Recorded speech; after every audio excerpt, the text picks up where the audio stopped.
Look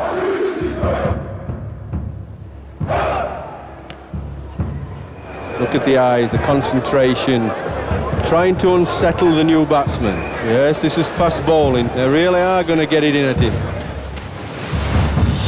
Oh, it's a good bouncer. That is a quick ball.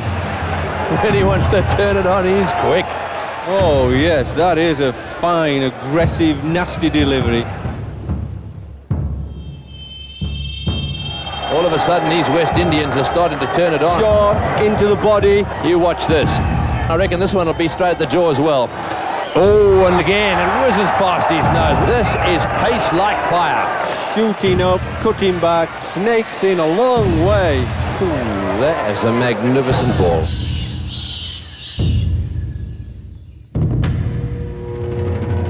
The West Indies reckon they're on a roll here. Keep his eye on the ball. You've got to keep looking at it. Look at it. Look at it. Oh, he's hit him. That's hurt. That's hurt. I've often wondered why he doesn't wear the proper protection. That may have broken his jaw. It's beginning to swell as we speak. That's not right. I really don't care whether you're a West Indian or an Englishman. That cannot be right in cricket. All the negative things which were said, a lot of folks felt that we were spoiling the game, we were aiming to kill. No, aggression meets aggression, and that's how I look at life. You fight, I'm gonna fight. We had a mission, and a mission that we believed in ourselves, and we believed that we were just as good as anyone, equal for that matter. All is fair in love and war.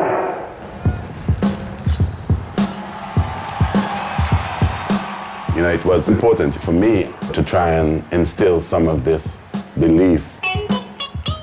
It wasn't going to take ordinary individuals to accomplish that. These were a special bunch who felt the same way, had the same special consciousness. It was a magnificent combination. You're speaking about a group of black guys being successful for a period of time people couldn't imagine was possible. The teams before were still subservient to the English. They still listened to what the English had to say about their own game. We were called terrorists, and that's a fact, that's not a boast. The West Indians, a very, very formidable bowling team. It was representing a region, representing something more significant than just cricket. It was a matter of feeling of worth. You know, we were playing to show our people that we were going to make them proud.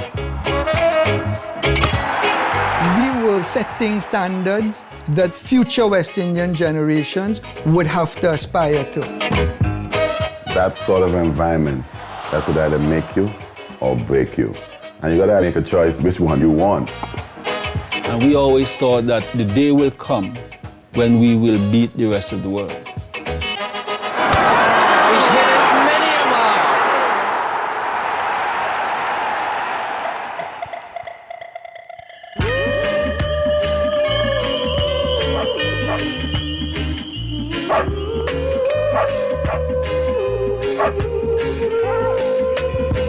In the West Indies, the greatest cricketer is found.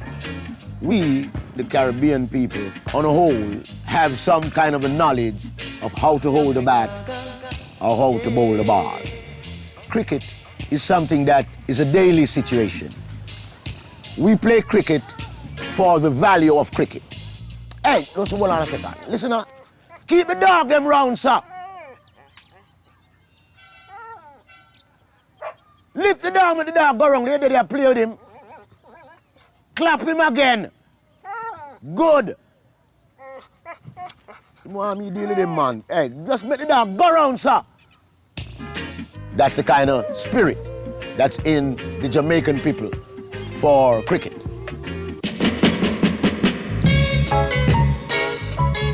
People picture the sunlit islands of the Caribbean to be a place of paradise.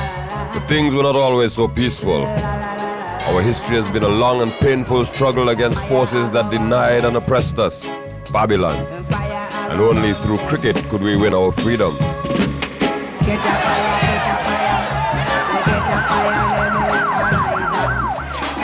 The 60s and 70s particularly, it was a real revolutionary time throughout the Caribbean that highlighted the tenor and the temper of the times. Black people were still not regarded as equals. This whole disparity between have and have not, white as have and black as have not, still existed. In the Caribbean, as in America, black power fervor was very much on the rise, very much part of the upheavals at the time. To imbibe in black West Indians a sense now of your own power, of your own self-worth and pride.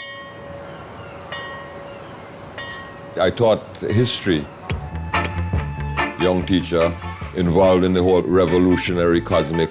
I had established a very close relationship with Viv.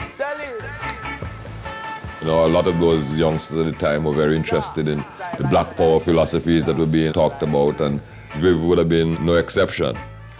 That was the time where I think the heat was on for you to start getting up and standing up because of some of the things that you felt were happening worldwide. There was a journey for us as black people.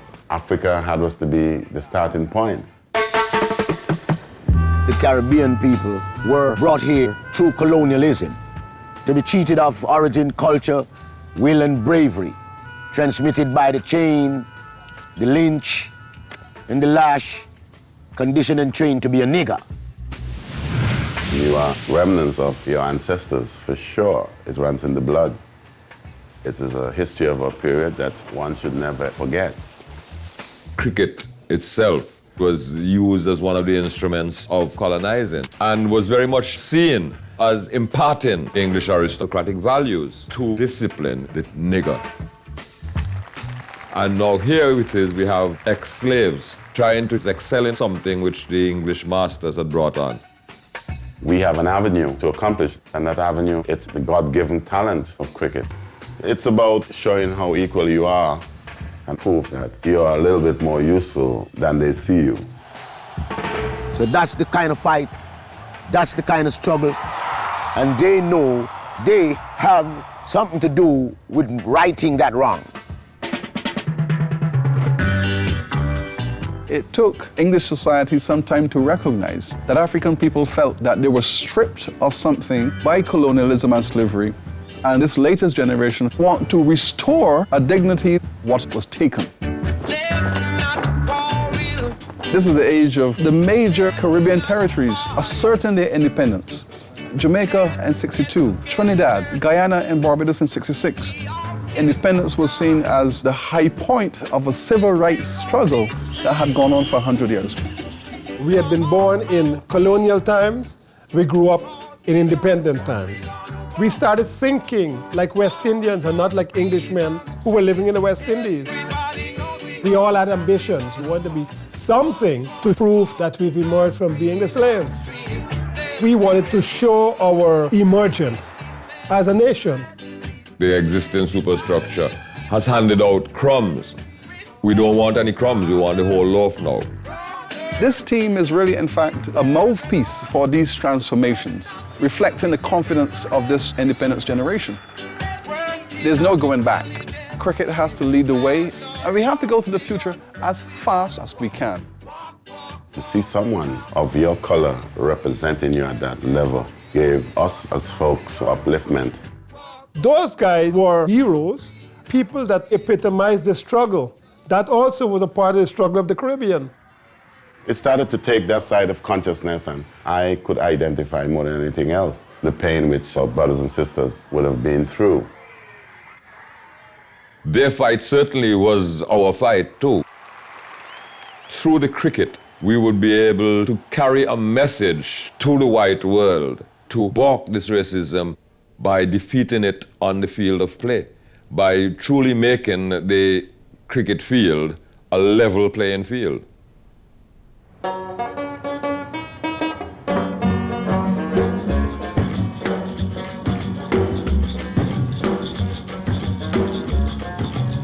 Cricket, love the cricket. I thought I saw it. Cricket, love the cricket. I thought I saw it. Clear confidence, and he put in a strong defense. Him give the ball and take on with second West Indies in this one. With those little calls of mine, Ramodine and Palestine. The West Indies is made up of a host of different islands. All have different governments, all have different attitudes towards different things. And those islands only come together under the banner of the West Indies cricket team. It's the only thing we do together. We are very different, and if you travel the Caribbean, the accent's different, the food is different. You experience a variety of things in different islands. So our play, our cricket spoke for us. Cricket was it. Anybody who grew up in the West Indies wanted to play cricket for the West Indies. You would walk miles and miles. You would find yourself at the beach, some match was going on and you would join in. Guys would be batting from the time they come home from school until the light faded. As soon as you get out, you're back in the water again, or you would be looking around trying to help a fishing boat. When you did catch something that was worthwhile eating, you tend to light a fire, you ate it. It was all fun-loving stuff, and wow, have a great time. Friendship and bonding and being more or less free. Every time you bowled, you were Lance Gibbs or Wes Hall or somebody. You know, every time you batted, you were Seymour Norris. Sir Frank Worrell, Sir Gary Sobers, Sir Everton Weeks, and all the numerous names. These guys gave you hope. Pioneers, for sure. They were the inspiration. What still persisted up until 1960 was that a white man would always be the captain of the West Indies team. It was extremely meaningful to Caribbean people to see a black man now as captain. It thrilled their heart. Excellent cricketers will always be in the annals of the world, but they were not winning combinations. There were sparks and flashes of genius, followed by droughts of performances. There was a period where there were 21 test matches. None of them were West Indian victories. People would look at us as happy-go-lucky bunch of people who just like to, well, the name they had at that time was Calypso cricketers. You may say that it has some good connotations because calypso is great music, but at the same time it has some pretty bad connotations in that it meant that, okay, you're all fun, frolic, but no real substance, entertaining the crowd and then losing. When they left Australia in 1961, they were given a motorcade that included 1 million people through Melbourne for losing in gentlemanly fashion. We were entertainers, but we were not winners. And they always felt at any time we could collapse and we had no backbone. It was felt in the Caribbean. Perhaps the feeling was, well, just keep them as the way they are so they can just play cricket, because maybe they can't do anything else. We all came from very different backgrounds, and to mold it into a unit was never going to be easy. You have to have someone who can keep all those people from different islands together and bond them and get them pointing in the same direction. In the Caribbean, we have a saying that 10 youngsters thrown together is not a team, it's a gang. And there is a fundamental difference. This latest generation needed a great captain. My word, the West Indies looking to him now. Clive Lloyd was a very quiet man, very seated, very cool, very calm, a real thinker. The players looked up to him and respected him as their leader. And he was a leader. He wasn't just a captain, he was a leader. Clive was someone that you could approach. You thought to yourself, this is someone I want to play for. This is somebody I want to go out on the field with. He was very conscious of his own family background. Losing his father at an early age, he was the breadwinner of the family. Clive was the father. He just led the way. He was just the man. 10 years older, leading some young boys, he mentored them, he really led them on and off the field. He instilled that thought process that, look, we are strong people. We came from a strong people. We came from kings and queens. And we will go back to that which is strong. We're not here to make fun. We are here to win. I wanted to have a different team with different thinking. Shed all the stuff that we had before. We are now a team, a West Indian team, working together so that the young people can understand that, hey, we can work for a better life and a better future. One people, one nation, one destiny. 1975, and we're at the start of our journey. full of youthful ambition and eager to uproot the prejudices of Babylon. Still, we had everything to prove at the top level of the game, Test cricket. A 5-day contest battling against an opponent. Very soon we'll be facing the toughest test of all, traveling to Australia to face the champions on their home soil. Shot one, take four. Sweat all day in burning sun, Aussie facemen love bunch fun. Batsman with Roof 33, he gets 100 runs like tea. Already there's an air of expectancy. Their dashing captain, Clive Lloyd, is quietly spoken but determined. And are you very confident of winning? We want to win, there's no doubt about that. It has been billed as a sort of world championship. So I'm hoping that we can give our best. At the moment, the Australian side, to my mind, is the best in the world. And I think that fast bowlers all through Test history have been the difference between a good side and a great side. Thompson and Lillee are great bowlers.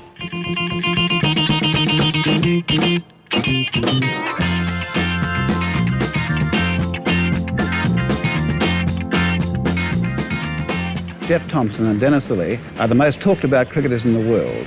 The underlying point is controversy. Controversy about bounces or bumpers, deliberate intimidation, aiming to hit the batsman and bowling bounces at tail enders.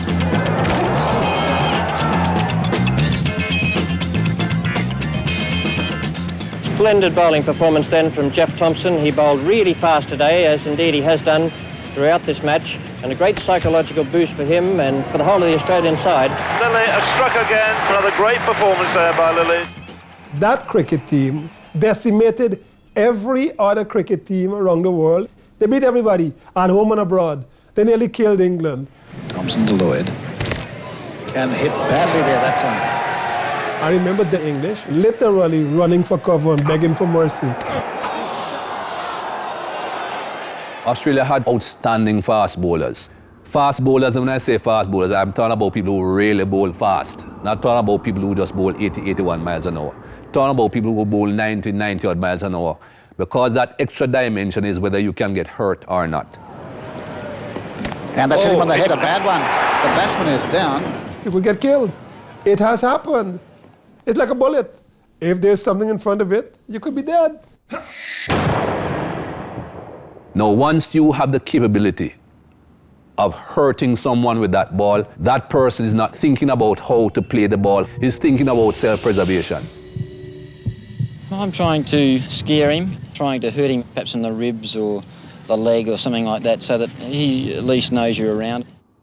Dennis Lillee would stand in front of you and he stands up, this enormous figure, look you in the eye. He want that ball to cause me a great deal of harm.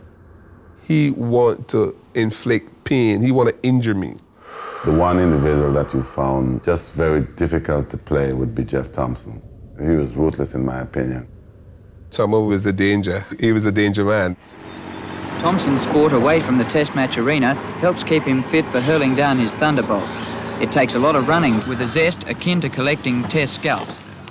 What do you reckon about that, Clive? And he was a mean man. My word, it does look a picture today. It's always a great moment. A nerve-wracking one for some players, an exciting one for others. It is the test of all tests. That's why they call it the test. Test matches. To be out in the field for 5 days, you have to have the endurance. The race is not for the swift, but who can endure to the end. That's a test. That's a test of every player. A lot of young people were in that West Indies team. That was either their first tour or their second tour. We were green, we were young, we were inexperienced, thrust into international cricket, thrown in at the deep end. You went out and all you could hear screaming in your ears was Lillee, Lillee, kill, kill, kill. Lillee, Lillee, kill, kill, kill. You felt that there can't be a lot of love going on here. It is in your face. It wasn't easy walking out to face those guys with the crowd almost on top of you. Out there, it was a war. Believe me, it was a war. And they didn't let up. They threw the kitchen sink, they threw everything at you. They let you know, well, we're in charge and you're not coming on our patch to do well. It was as if fired out of a rifle. Lilly and Thompson, they bounced any and everyone. People were bobbing and weaving and ducking and falling on their backsides, trying to get away. A serious induction into fast bowling, that was terrifying. Absolutely terrifying. I remember Lilly bowling a bouncer to Lance Gibbs, and Lance at the end of the day went up to him and said, listen, I've got a wife and kids, be careful what you're doing. Start with fire and direction. And that was hit him in the face, I think. Serious ball, Richie. I think it got him on the jaw. That climbed straight up. Injuries, broken fingers, broken shoulders, cracks on the head. And it was humiliating. It was like a military assault on West Indies cricket. Bowled him. The off stump cartwheeling back almost a march. Over bowl, well caught. That was a lovely piece of cricket by the Australians. Wilbur Richards. To the air. He's out. Jeff Thompson at his best. That's out. Crane bowled. Roberts is out.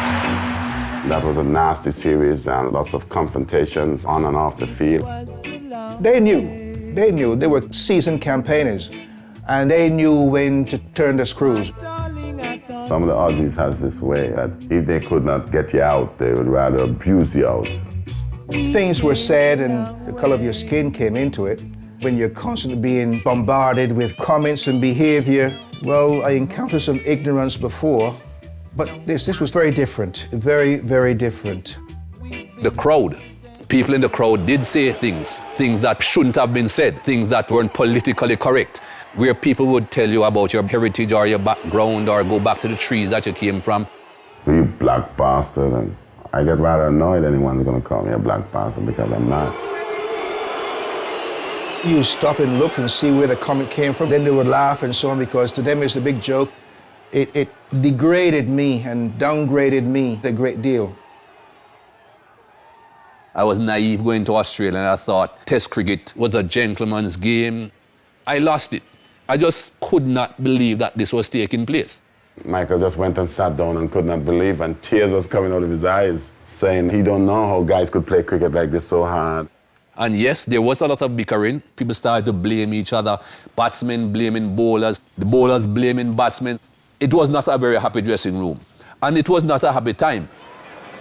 So there it is, Australia winning by 7 wickets.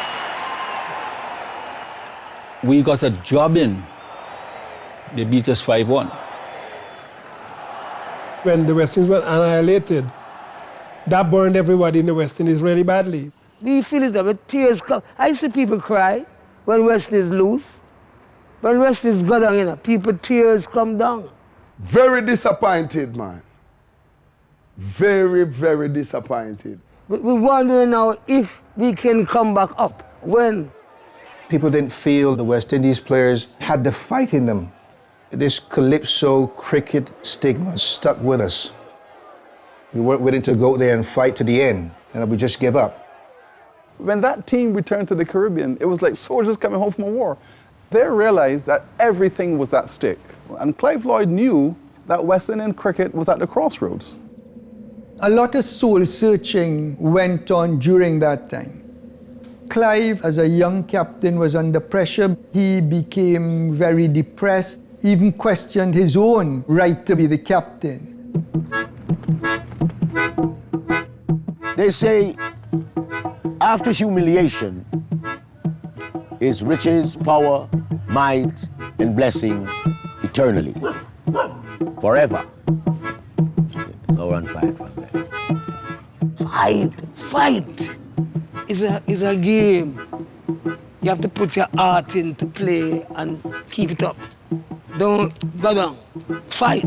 Yes, launch and attack, come make we launch and attack now. Launch and attack, come make we launch and attack. Could you hear me? I can remember Clive said, never again. If we can find some fast bowlers who are just as quick as they are or even quicker, let us see how well they handle it. Clive Lloyd took a very blunt decision. We can also play your game. we can generate a bowling machinery that will obliterate, that can rub you into the ground and decimate. And he bowl, and it's a 4. And he bowl, and it's a 6. Yes. So he needed very fast bowlers. And he went through the Caribbean looking for players to fit into his machine. He had already picked Michael Holden and saw the talent and the brilliance of this young man. And people question Clive Lyle's knowledge. Say, Clive Lyle, oh, you bring in Michael Holden, and I'm going to 17. But Clive said, don't watch that. This little youth, I like him potential. The captains were so astute. Such cricket brain come once in a lifetime. Oh, Lord, yes. First you had 3. Wayne Daniel, Holding, and Roberts. Fast, furious, aggressive, and really could dismiss you. It was very skillfully done. It was a superb construction. This is cricket, lovely cricket. Yes, cricket, lovely cricket. Man, I say people, are you ready? Blow! Oh Lord!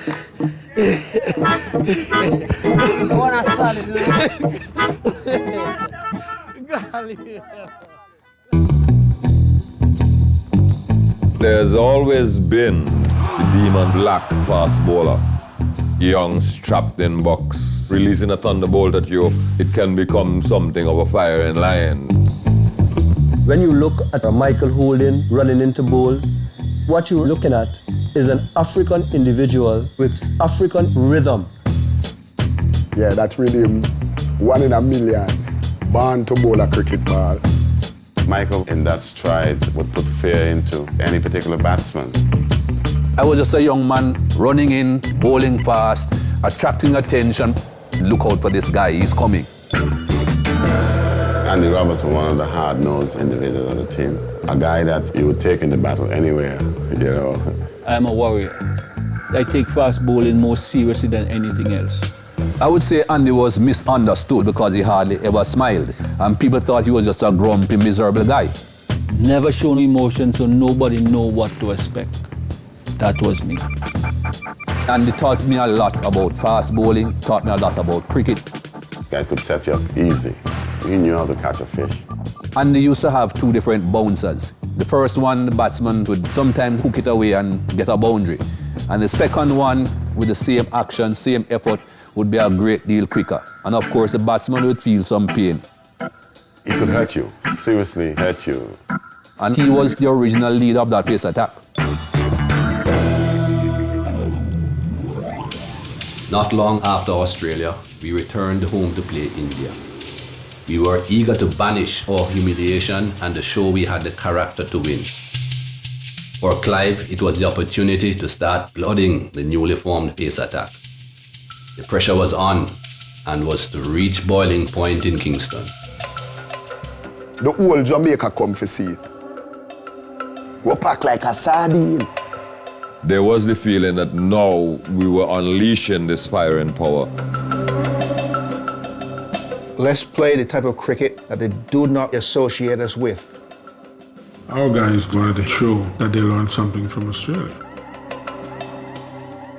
How would the Indians withstand our head-on onslaught? My heart started beating hard. And they see him running. And them deliver the ball, right?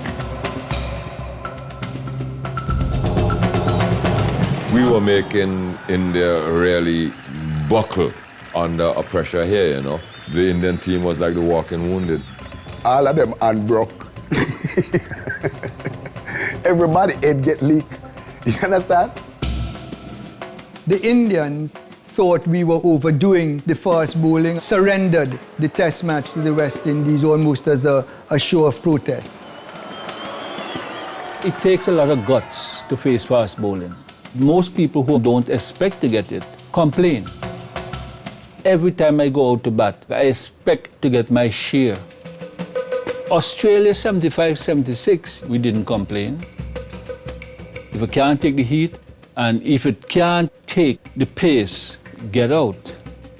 I believe that, unfortunately, the Indians were there to receive the brunt of the revised strategy and the desperation to restore pride What you saw then was a team that had its mind made up. Do or die, ask no quarter and give none. That theory was reinforced in Clive's mind because of the results that we got. And I think then people realized, oh, okay, it can work, and it has worked. Beating India was the first sign we had the firepower to win. It was a success, but it was still early days for the team. Soon after, we had to face our oldest enemy in the fiercest grudge match of all.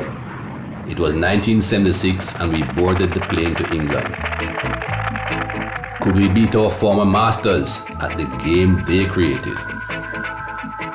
This drive and ambition was always towards England specifically, seeing cricket as the vehicle through which they were expressing rebellion against this British colonizing power. We were playing against our old masters, and therefore we had to up our game to be able to beat them. We wanted to show Englishmen, you brought the game to us, and you know that we are better than you. The English, as you know, do adore Test match cricket.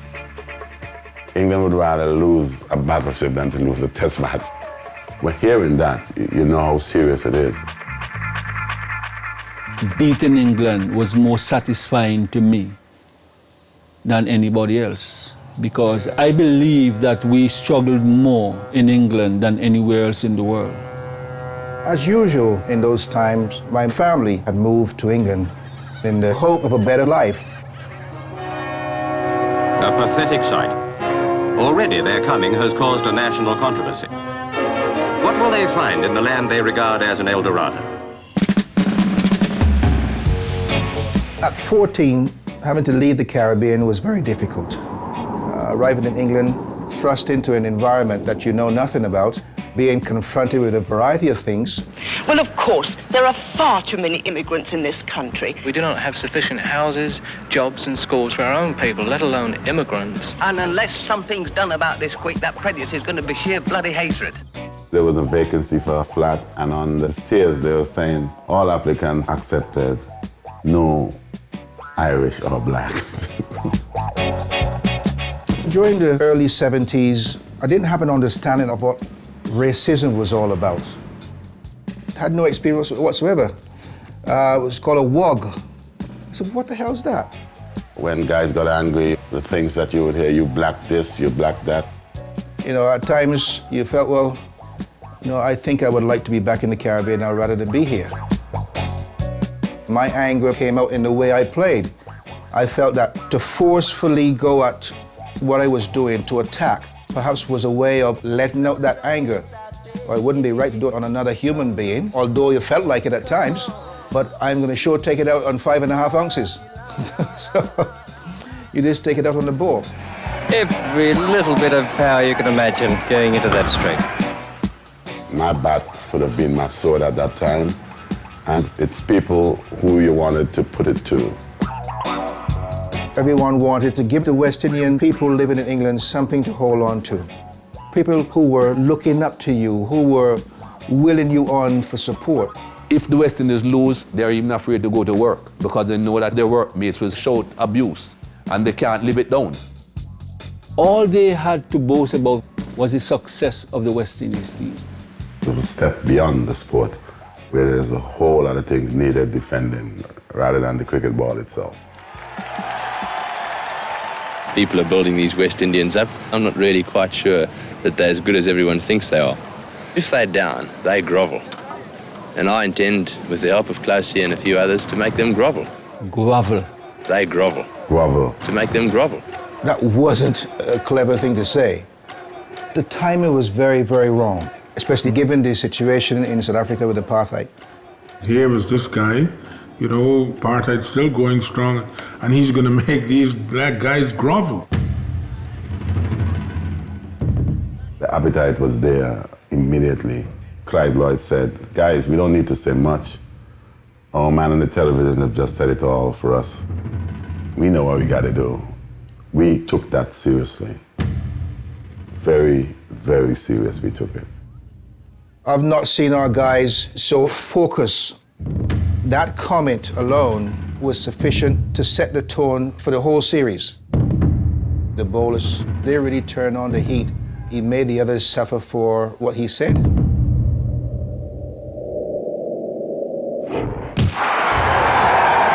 him hard, and in typical Closey style, he hasn't rubbed it.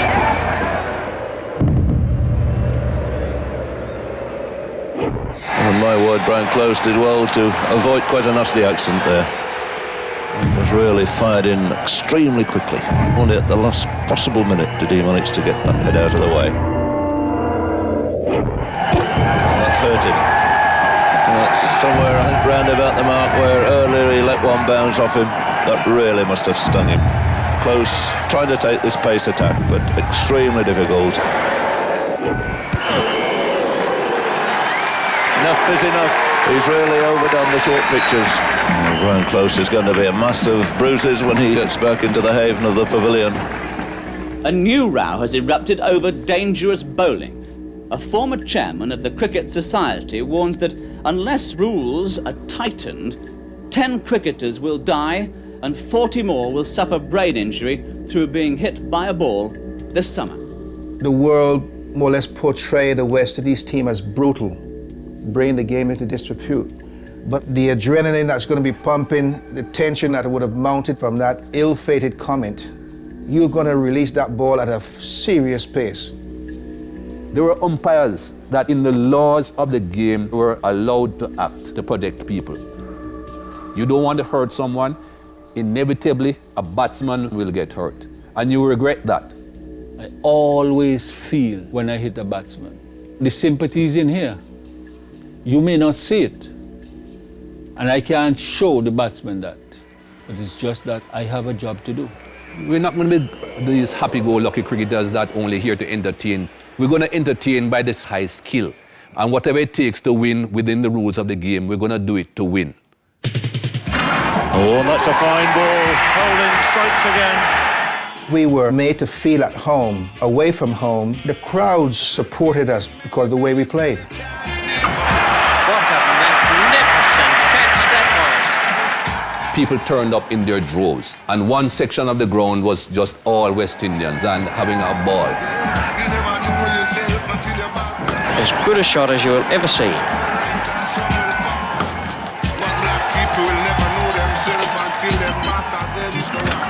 Everyone said it was the hottest summer in England for donkey's years. Well, I think the heat was felt by the English, not by the West Indians. That's really good bowling from Andy Roberts. Spectators would hardly have had better entertainment. The crowd, more so than anyone else, took a turn at Tony for what he said. They reminded him and they kept on repeating it. So I think he got the message. Whenever he came into bat, he would have it. If they were tired, guys would find the strength just to make sure. And it wasn't getting him out caught in the slips. It was like just knocking his poles over. Bang! Wow, those were some special moments. A very disappointed, disenchanted Tony Broke there. You can forgive, but you never ever forget. Righteousness must always stand, cause if it don't, prophecy will fulfill upon you, and you will crawl like down. Michael Holding and myself had great summers in '76. Viv Richards had a great summer in '76. So it was bat versus ball in '76.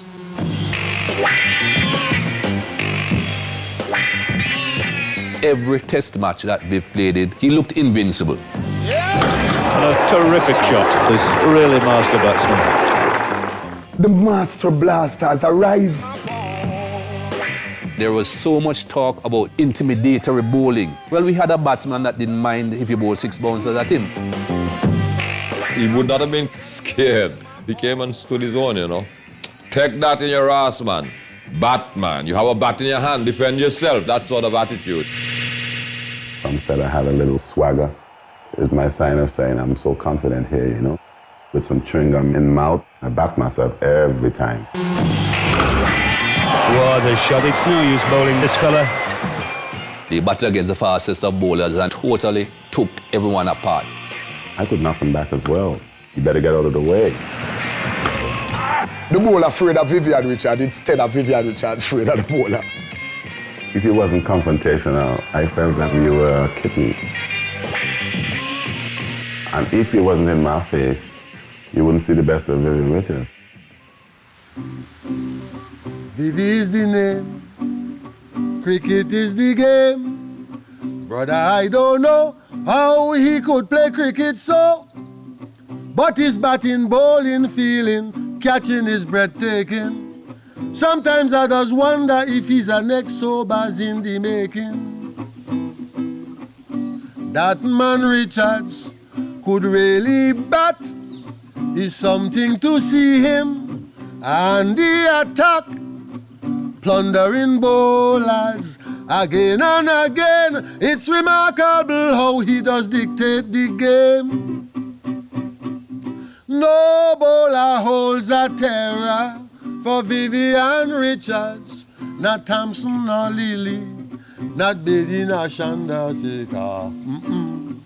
A perfect coordination of body and mind. That brother is really dynamite. I tell you, pace or spin, he ain't give a France while you bowling him. Fast or slowly, you're going back to the boundary. Vivi Richards, a great man. Wonderful.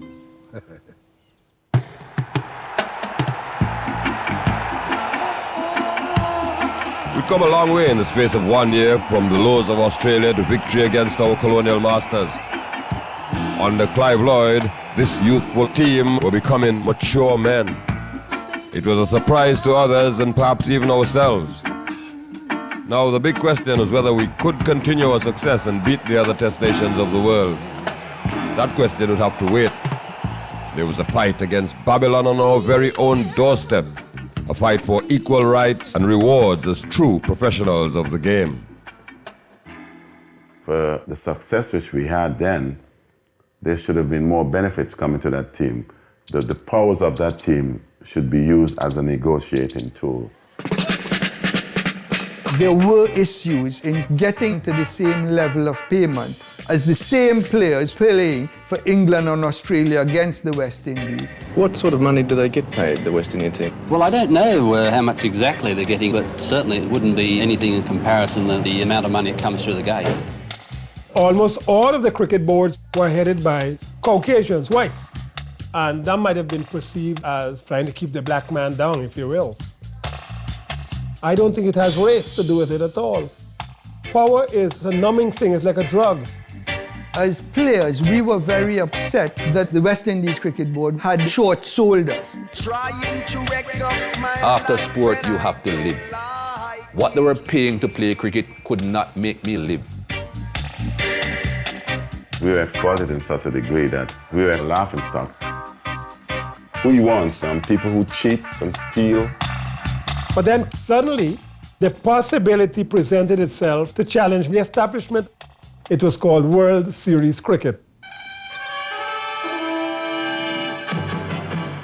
A revolutionary new development has come onto the scene, organised not by the traditional authorities, but by an independent Australian businessman, Kerry Packer.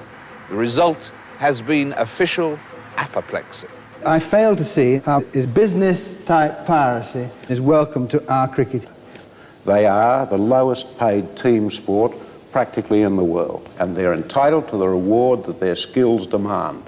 So here's a man like Kerry Packer coming and saying, look guys, we want to pay you what you're worth. Kerry decided he's going to get the best West Indian cricketers, the best Australian cricketers, and the best of the rest of the world to play a three-way tournament in Australia. The win money was $30,000. It was so far superior to what we're accustomed to. It felt like VIP.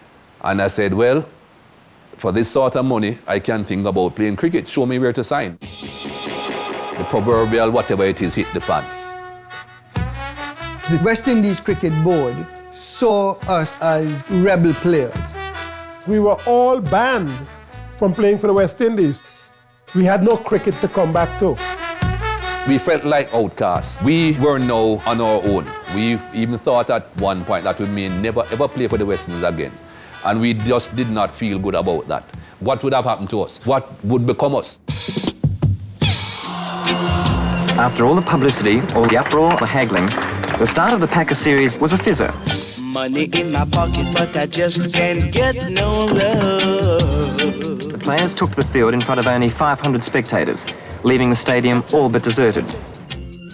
Kerry realized that the success of World Series depended heavily on the success of West Indies. There was one game that we played and we got bowled out cheaply. He came into the changing room and put a tongue lashing on us. Gentlemen, you are wasting my time. I could get rid of you immediately. Qantas 001 leaves here every afternoon, and some of you could be on it. Unless you pick up your game, we are going to have to send some of you home. Kerry Packer demanded professionalism. He demanded a professional outlook on not just your cricket, but on life. And we let him down. And everything changed from that day. Here we have a bunch of guys now who realize that there's no tomorrow, it is only today.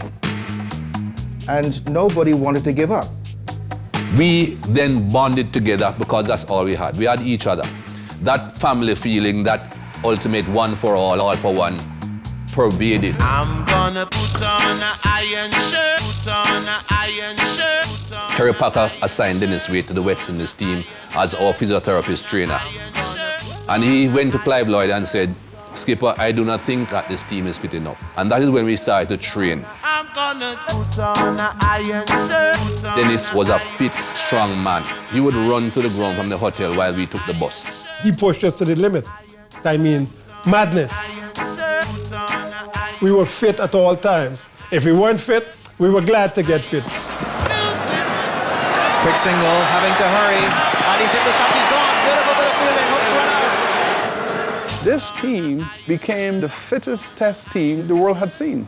Coming against the tradition of pot-bellied, unfit cricketers, the fitness led to superb displays of catches, incredible endurance. There was a spectacle. Oh, it's hit him. Oh, no comment needed. It was highly intense cricket, highly. It's the hardest cricket I've ever played. Every team had at least 5 genuine fast bowlers, every team. Every day you wake up, you know that your cricket is going to be harder than the day before. That whole tournament itself helped to change your whole psyche, getting fitter, winner takes all, being in that zone to be as mean as anything else. And a superb shot by Richards. Hit it mightily hard. There are a lot of things that introduced. Colored clothing, the West Indies wore in pink. The press had a field day when they saw our uniforms. You know, pretty in pink, and it went so far as saying the poofters in pink. So we had to show them that we were not that way disposed. Shot. From then to the end of World Series cricket, we did not lose a game. And here comes the stampede. And the Australians have always suggested that Kerry Packer ought not to have come in to make that speech to the West Indies.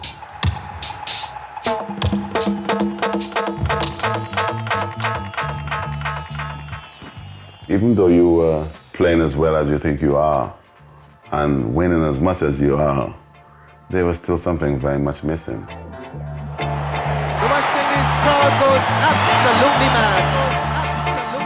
One of the things that I find with West Indian supporters is that they're loyal, love to see West Indies win, they love to see good cricket. But one of the things that they do not like is to see administrators lie to them. The supporters wanted to know why we were still banned. They wanted their best players back. Our continued fight against the board was the same fight our people faced against our politicians. Despite independence, inept leaders still robbed us of wealth and benefits, dividing the islands for their own ends. In Clive's team, the people saw a model for cooperation and unity. Our sympathies were shared and we united as one. We were the heroes of the West Indian public because we were standing up to our establishment board. More and more people recognized that the strength was in getting together. What our politicians could not achieve, We did. When we were playing and we got on that field, we put aside all the differences and issues which the islands had, uniting that region together where collectively everyone could speak as a unit. The public were all unanimous in calling for boycotts of West Indian games. It did so much for Clive to recognize that he was accepted as the leader, not just within the team, but throughout the Caribbean. The timing was right, and the West Indies Cricket Board's hands were tied. They had to bring us back. You know, we came together and stuck together. Clive returned as the undisputed leader of our cricket. No longer would politics divide our people, and we would all share in the fruits of the West Indies' success. And that same nucleus, which was a real family who really gelled, came back into traditional cricket, and we felt as if, yes, we had really achieved something.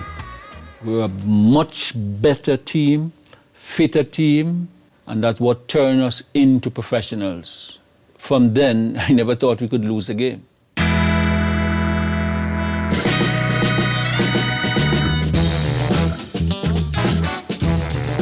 During World Series cricket, Joel Garner and I forced our way into the team, and the bowling changed for West Indies. The media were very interested because for the first time ever, you had 4 fast bowlers who could all bowl at over 90 miles per hour. Michael Holding, Andy Roberts, Joel Garner, and Colin Craft. Colin Craft. We were called the 4 horsemen of the apocalypse. We were called terrorists, dangerous, murderers. We were called all sorts of things. These guys were physically intimidating. Joel Garner, 6'8". And he was always coming either at your toes or up at your neck.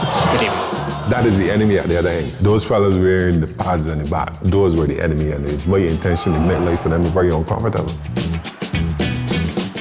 Colin Craft, him have an action you can't understand. There is a menace to society. I was scary. I know that. You knock a guy down with a bouncer and you smile and you laugh. I am here, get out of my way. We asked him, Cruffy, suppose your mother was at the other end batting. He says, boy, if my mother was at the other end, she's the target. And he was a hitman and labeled the hitman just because he was hitting people. I hear people say that I was a hitman. I didn't go out to try to hit people. It's just that a lot of people get hit. Colin Cowdrey, Sadiq Mohammed, Majid Khan, all the crest fracture of the cheekbone, and he was so feared. They all had their different styles, but Michael was called Whispering Death. The umpire couldn't hear me coming. He had to keep on looking behind him to see if I was actually running in. And I suppose the death came from the pace at which I bowled, that it could create death. The team by 1979 was stronger, much, much stronger. We were on top of our game, all of us. Superb, premium. That's professional sport at the highest level. The West Indians came and said to the cricket culture, listen, cricket can be spectacular. It is art. We were becoming a force, politically. They are saying this is a West Indian product. They are showing on the world stage, coming out of the so-called third world, can be excellent. There's a wind of change. Let's be better than we have ever been. We are on our way to victory of good over evil. Clive lied. You know you're the man. Colin Craft, 1 to the head, 6 to the chest. Cricket am a sports and people know that. The ball me a bowl and people know that. Goof off. Clive lied him just like a 6 score. Gone up on them seat. After Michael only bowl the ball them like Saddam. Watch it. That's why Clive lied and me the cannon. Color. Man a real Jamaican. You know we better than the rest. Crab up.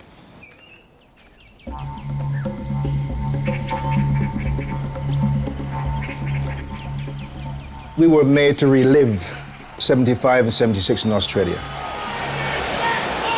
Every time the highlights were shown of one of those test matches, you were never given the chance to just put it in the back of your mind. They kept on focusing on what happened. It was so important for those of us who had been part of defeat in 1975 to have the opportunity to put that right. At that stage, Australia were officially #1 in the world. Still. The West Indies had never won a test series in Australia, so this would have been breaking new ground. We must beat Australia at all costs. It didn't matter how we did it, ugly, nice, we had to beat them. Psychologically, physically, every other adverb we could use, we were ready. We encountered similar problems that we had in 75, 76. You know, they would walk past you or come down the track and so on, they would say, off, you know? Piss off, or you're a wanker. You know, you're coming into bat. Before you get there, Dennis Lilly will tell you straight out, I'm going to knock your effing head off. I'm coming for that. Lenny Pascoe, at one point said if I'd hooked, I was going to be a hospital case. I think that's now taking the game to a different level. They thought that when they threw it at us, we were just going to fall over and die, and remembered what happened before. But it wasn't like that. It was a completely different story. Gets it away, cuts hard and high. They were taken by surprise. I wasn't a helmet man. I didn't wear all this protective gear. I knew that there'd be a lot of forces who would be looking to get me. The message that I sent is that I'd rather die out there. The only how I'm going to be not here is if I'm knocked out. Oh, nasty blow, nasty blow.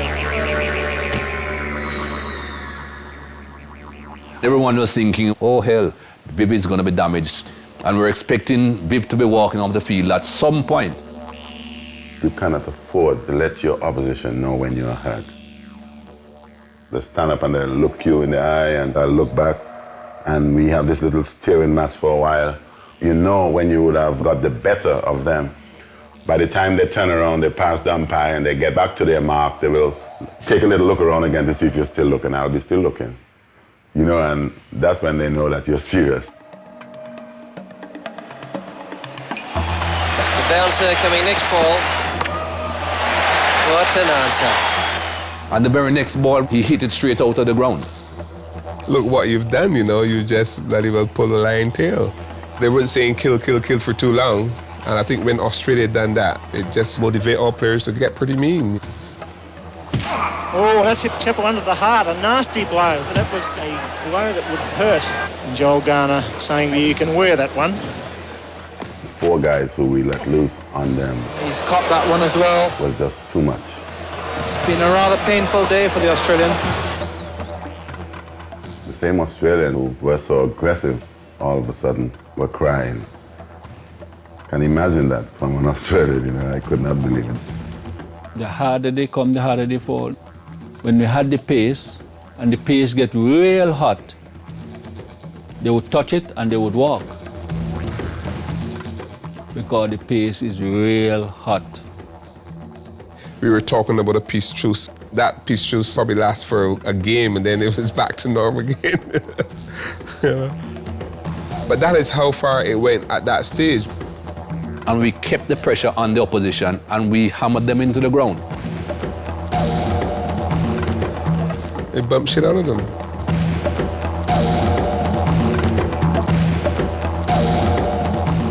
Wow, that I think was special.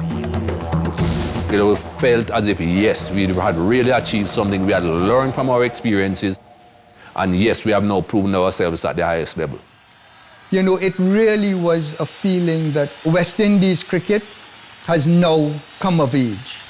And we really are the best team in the world.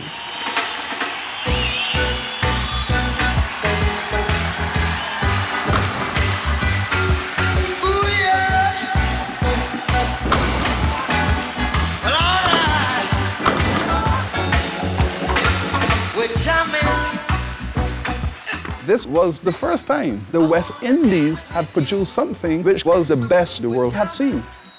Here we are, several dots on the map, dominating the world. It's difficult to describe the feeling even now. There was joy beyond words. We were on a high. It's celebration time. Everything was working out to perfection.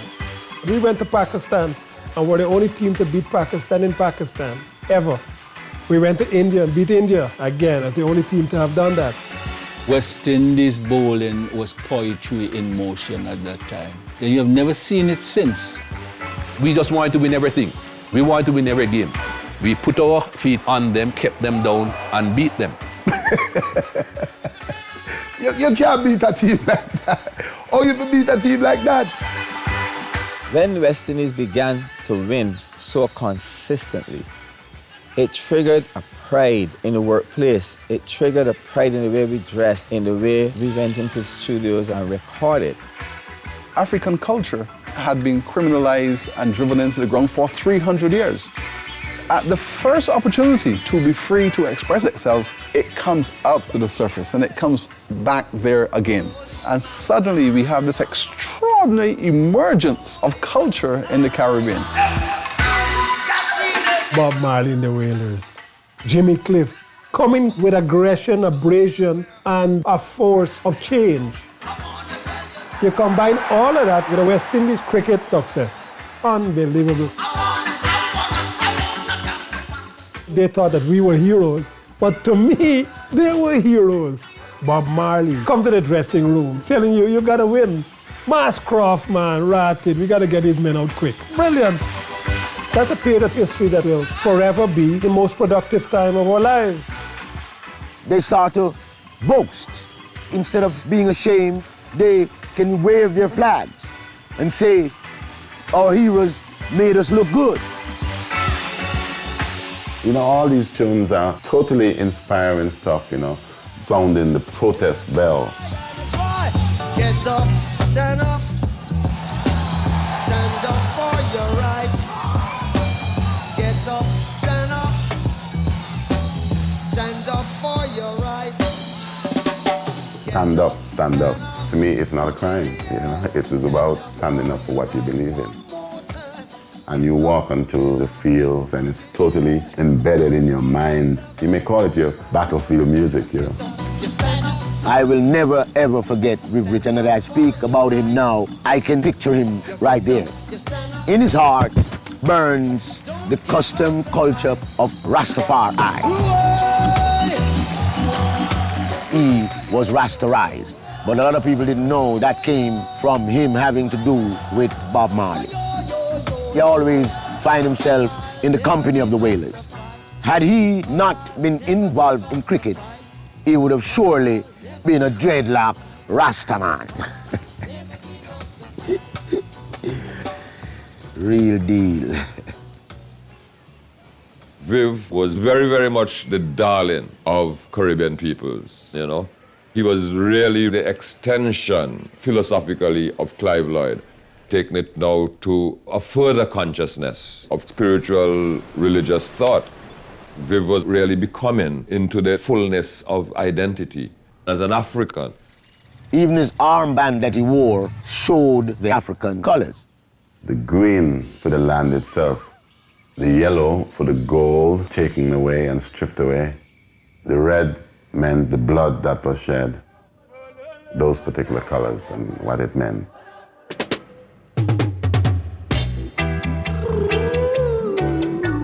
Take time out and play this one for our brothers and sisters in South Africa. African people, unite, man. Twang, twang, twang, twang, twang. Ah, twang, twang, twang, twang, twang. Tune, brother. Them a come, natty dreadlocks we nah run. Never, never. Them a come, natty dreadlocks we nah run. Oh no. There was a great sense of sympathy for these struggles for independence in Africa at the time, be they in Mozambique, Zimbabwe, or South Africa. The anti-apartheid fight, the anti-colonial fight, was very much part of the Caribbean struggle also. You felt seriously embodied with the folks who were suffering in South Africa. This human injustice taking place for so many years. It was a real sense of horror. Black people were being just shot down mercilessly, and particularly those Alsatian dogs running through Soweto, biting up people, etc. It brought tears to the eyes of Caribbean watchers, man. There was always the feeling that we could do everything to assist them, not only in song and in cultural expressions, but in the field of cricket also. in imposing the sanctions against South Africa. 17 West Indian cricketers are to play in a country which has been banned from international cricket because of its apartheid policies. So that it was a great abhorrence when some of our cricketers defied the sanctions and went to play in South Africa. This is a major propaganda coup for South Africa. The fact that they're black will be seen as giving some credibility to the South African regime. Most Caribbean people were in shock. How can you go and support a regime like that? As Kerry Packer said, every man has his price. Money is everybody's God. Let's be honest, we had to look after yourself. The team is believed to include Colin Croft, lured by the £70,000 contract. Former Jamaican Prime Minister Michael Manley said the rebel players were mercenaries. I'm a mercenary? When I went to World Series cricket, was I not a mercenary then? I'm not sure I understand the differences. It's not a game. It's my livelihood. This is my job. No, we wanted to know who else is going, who else are they after? Every man has his price. How he conducts himself will determine how he will rate in history. Well, it was an open check, basically, for my figure at the time. If I had signed then I think we would have had the exodus. I think West Indies team would have dismantled at that particular period. I felt that I had to show some leadership. Not going to the apartheid regime in South Africa. I will not go. They cannot pay me enough money. The sacrifices Viv Richards made is really heroic. I see a serious correlation between Muhammad Ali and Viv Richards. One throwing away a medal, refusing to fight an unjust war, and the other one refusing to take $1 million check from an unjust society. One of the things on the table is that whilst there you're going to be an honorary white. How can a black man be an honorary white man? What is wrong with the color of my skin? What is wrong with my ethnicity? Why should everyone tell me I've got to be an honorary anything apart from what I am? These guys have sold out. Having no accepted the term honorary white, if they paid them enough money, they'd be willing to even accept chains on their ankles. I was disgusted. Those rebel cricketers, they were bringing down the wrath of our ancestors, and they were bringing down the curses of the African spirits by having betrayed the cause of African rebellion and of African liberation. I had an incident in South Africa where I was asked to remove myself from a train carriage because it was for whites only. It's not fine. A lot of people will say, well, look, embarrass the Caribbean. I take whatever comes with it. West Indian cricket authorities have banned its players who've defied an international boycott and gone to play in South Africa. They were destroyed. Their career were torn down. Their respect was, to the dust, to the garbage. Caribbean people just ostracized them, just cast them off the map totally. Their life was just generally made very miserable. Nothing good ever came of many of them. Some of them was thought to have gone kinky, getting hooked on cocaine or other debilitating drugs, and that's another devilish curse. I had heard some of the players who came back were badly treated. I had heard that some of them had fallen in hard times. But when I came back from South Africa, I didn't come back to the West Indies. I went to Florida. It hurt to not be a part of that team, being able to walk down the street, hold your head high. That was better than millionaires. That was better than gold. These guys will always be my friends regardless of the decisions that they made in life. I'm not in any position to judge anyone, but the juries are out there. I met Desmond Tutu, and he said, Nelson Mandela, we appreciated what the West Indies was doing at the time. Thank you so much in helping to dismantle the apartheid regime, in helping the upliftment of some of our struggling brothers and sisters.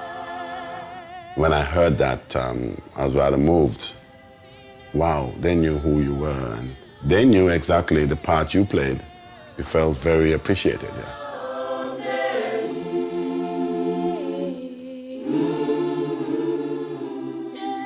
The struggle goes on.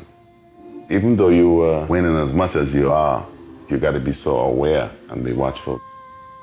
That's when the evil side of things and the racism could easily catch you off guard. You stop taking the punches now and start giving some. All of a sudden, some have a problem with that.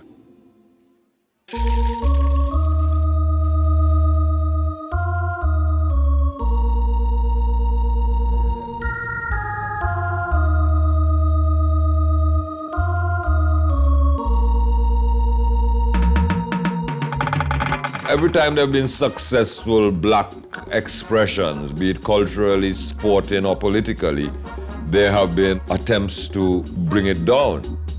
The English press have always been very, very, very damaging. How we suffered, the amount of pressure that the English press used to put us on. I loathe it. I think this cricket is rubbish. What you're doing is you're staging a human coconut shine. Some of the players thought their level of criticism was racial. Because they couldn't get to you, color was always the next thing. I don't suppose they expected the success to have gone on so long. They just thought that they'll fall soon. Yeah, a couple of years and then they'll be back where we know them to be. They wanted the old style West Indies of entertaining and losing. When that changed, a lot of people didn't like that idea. This is the body armour required against the West Indies. Self-preservation is the name of the game. We were never given credit. We were always being looked upon as though our success was mainly through intimidation. Those sort of things will make me lose my cool. People who didn't have the fast bowlers were the ones who were critical. Tenier, there's a chance under it. He's caught it. Let no one fool you. Everyone wanted to have fast bowlers the way we did. Everyone. There was jealousy. It went to the very top. The English people in authority started to restrict the West Indies. Different rules and limitations on how you can bowl the ball. It was just too much. They did everything to stifle the success of West Indies cricket. And they always thought that they would kill us. Going to England in 1984, we wanted to send a message that when we are hurt, we'll come out fighting. The drive against England, it was a matter of making sure that what we started, we were going to finish. Can we do it again? Let's go there and prove that the first one wasn't a fake.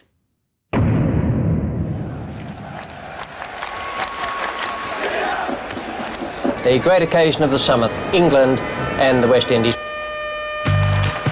Two teams locked in battle. A very, very important stand this for England. England had very good players during that period. Some of the best in the world. And some fiery exchanges out there. They could compete. So much immense pressure. The English were saying that this is the best chance to beat us. It was a who draw first blood situation. Great shot. An excellent start by England. And Botham breaks through. Lovely display of aggression. And Alan Lamb goes to a century. That test match at Lord's, they're in the ascendancy. The West Indies deep in trouble now. I can remember wondering to myself, are we going to win this game? Facing the fire. It was pressure for me. Is today going to be my day? All these things you would have gone through, those years of hurt, now have to be put in focus.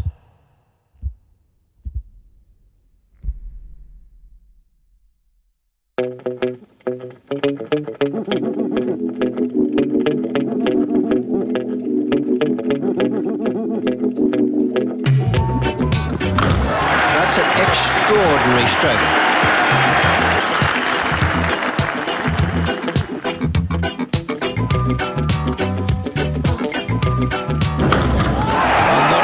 Like a rocket.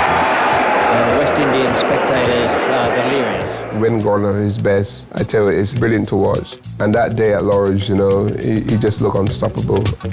He was just in awesome form, flying it tall past the ground. I applauded him all the way back to the pavilion. 214 not out, and what seemed to be an almost impossible assignment has turned out to be an absolute doddle. And I think that was a defining moment that we felt that we could come from the brink regardless of whatever. We were now fighters. We didn't know when we were beaten. Nothing was too daunting for us. And out of that spirit emerged this youngster called Malcolm Marshall.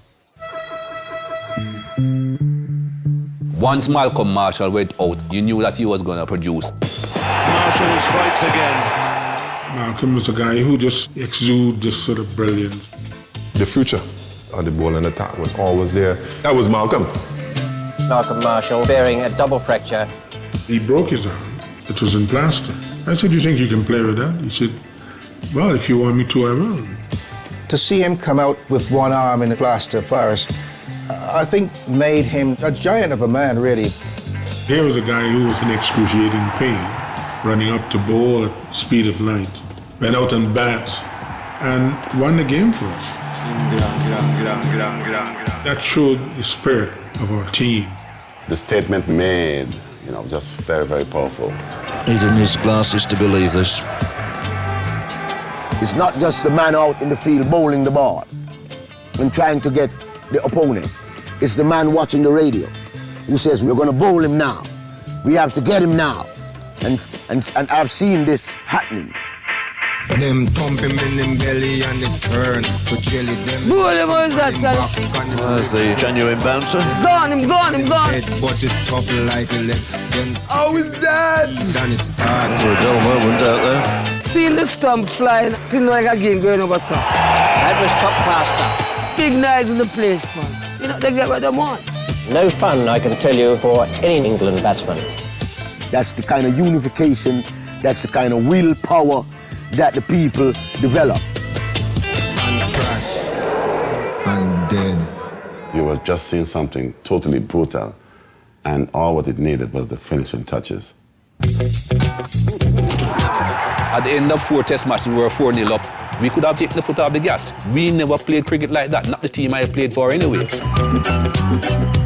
Don't let them fool you. We were humiliating them. We were really making them grovel by them not being allowed to win even one test. Or even try to school you. There was this feeling that we could be looking at 5 runs. Oh no! The vibe start. Haynes has gone mad. And you run down, sir, again, Westminster flag, and you run down, sir. People went crazy. You're talking a tremendous amount of energy. I could imagine the noise in the various islands. I could see the passion, how people felt. West Indies are delighted. Botham's gone. All these guys had a very special message. I think we're an equal par in here. Babylon, it's not a place. It's a practice that is unrighteous. Me not rating you because of your color, not treating each other as human beings. That is Babylon. The English had difficulty in recognizing what West Indians had done with cricket. But guess what? I think they came to like it. This was going to change the game forever, and it was going to bring value. That is what you call cultural exchange in its finest sense. Live for yourself, you live in vain. Live for others, you live again. One love. They were part of us. Whatever we did, whatever we achieved, we brought a lot of solace to the people who were struggling. When we defeated England, beating them every test of the series represented a total reversal of our humiliation and our full flowering as a cricketing power. Even in changing it from whitewash and calling it now blackwash. Black is beautiful. Black is pride. That to me epitomized everything that we represented. Bravery, wanting to succeed, a true West Indian feeling. There was a lot that we had to overcome. We did not complain, and here we are, one of the greatest sporting teams in the history of team sports. To be around people who you had an enormous amount of respect for, and to be able to have done that with them was special, yeah.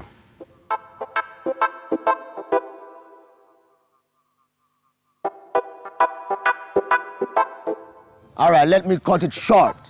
It was like slave whipping the asses of masters.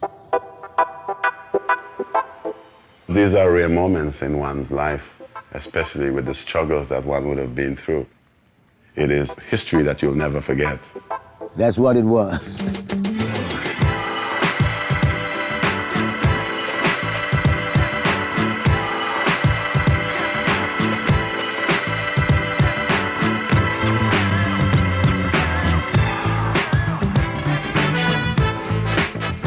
I see your face in front of me, still grainy from that old black and white TV. My whole family's silent, watching you shape destiny with your two hands, faster than the eye can see.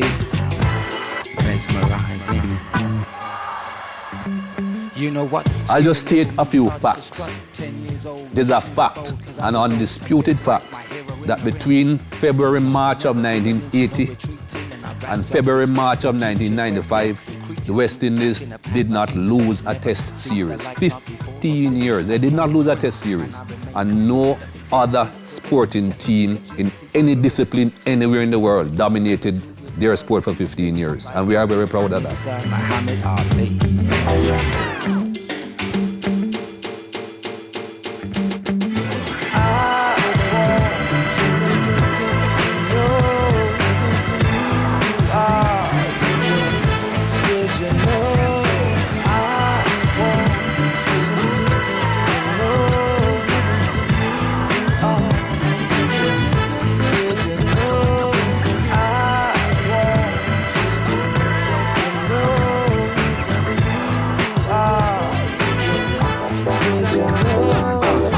Your achievements defy belief, from the belly of the beast rising like yeast.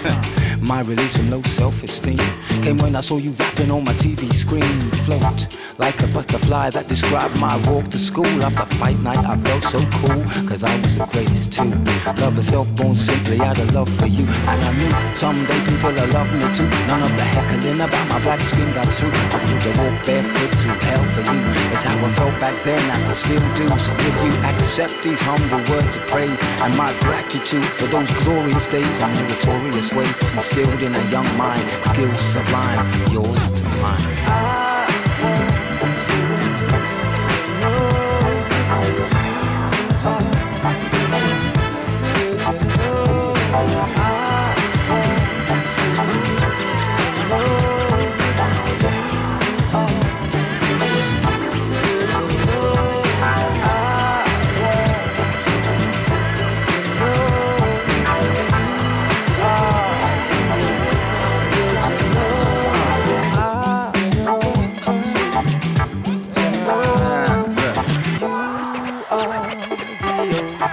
Would you know